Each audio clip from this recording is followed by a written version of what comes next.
नमस्कार, मैं हूँ ज्योति अरोड़ा। आज मैं आपसे बात करने वाली हूँ एक ऐसे धर्म के बारे में जो भारत से निकला है। वो है बौद्ध धर्म, जिसे बुद्धिज्म भी कहा जाता है।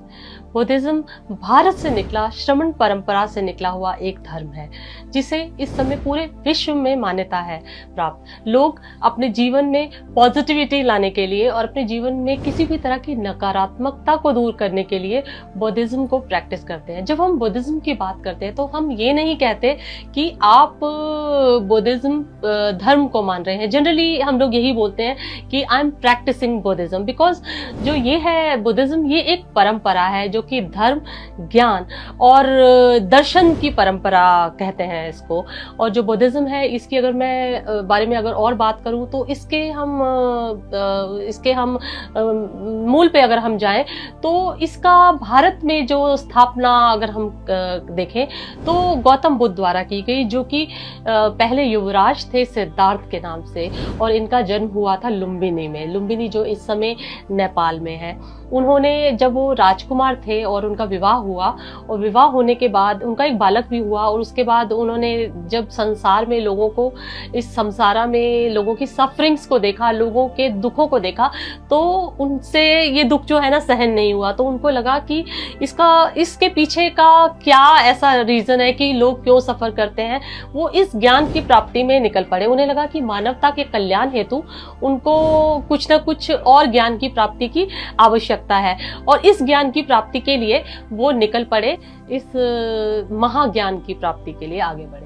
और इस महाज्ञान की प्राप्ति के लिए वो गए बोध गया, और बोध गया में बोधि ट्री के नीचे बैठकर उन्होंने बुद्धिज्म से रिलेटेड और भी ज्ञान अर्जित किया। और कहते हैं कि वहीं उनको निर्वाणा प्राप्त हुआ था, वहीं उनको परम ज्ञान की प्राप्ति हुई थी। जिसे बोलते हैं ना कि यहाँ से हम सबको इसी जन्म में, अपने इसी जन्म में हम सबको एनलाइटनमेंट की प्राप्ति होनी चाहिए। तो वो एनलाइटनमेंट बुद्धा को उस बोधि ट्री के नीचे मिला था, जो कि बोध गया में है, जो कि बिहार में स्थित है।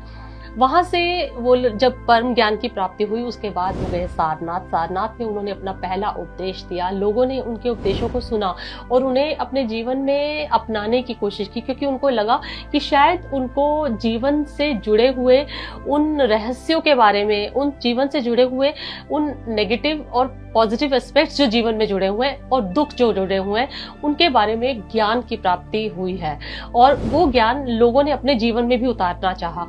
वो जो था ना, वहीं से शुरुआत हुई लोगों की उनको फॉलो करने की।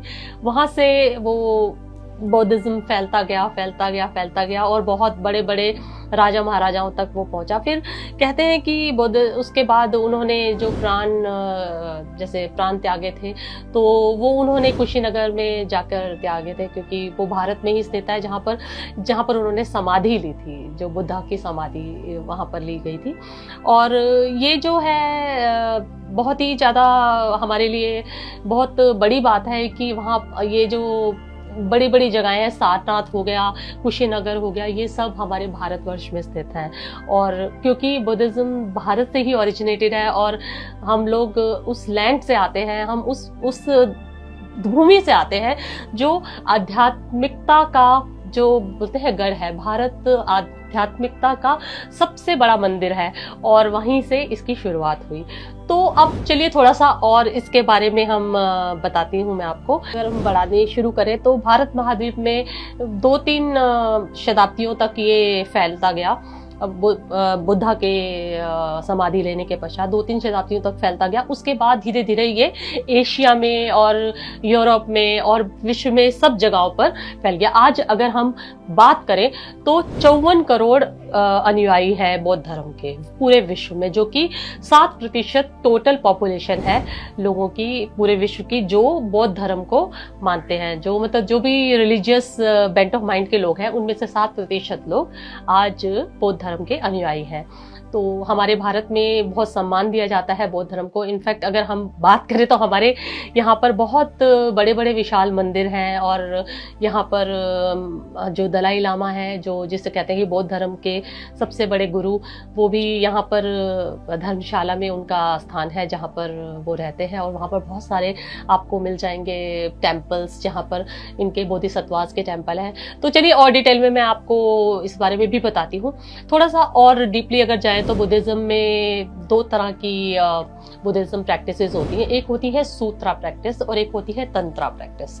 तो सूत्रा प्रैक्टिस क्या होती है कि स्वयं के मोक्ष की प्राप्ति के लिए वो प्रैक्टिस की जाती है। जनरली वो जो भी प्रैक्टिस होती है वो हम स्वयं के लिए करते हैं, यानी कि मुझे अपने कल्याण के लिए बुद्धिज्म की प्रैक्टिस करनी है। जनरली लोग जो करते हैं, जो शहरीकरण होने के बाद लोग ग्रुप में बैठकर चैंटिंग कर रहे हैं कि हाँ अपनी पॉजिटिविटी के लिए, वो सब जो प्रैक्टिस होती है वो सूत्रा प्रैक्टिस होती है।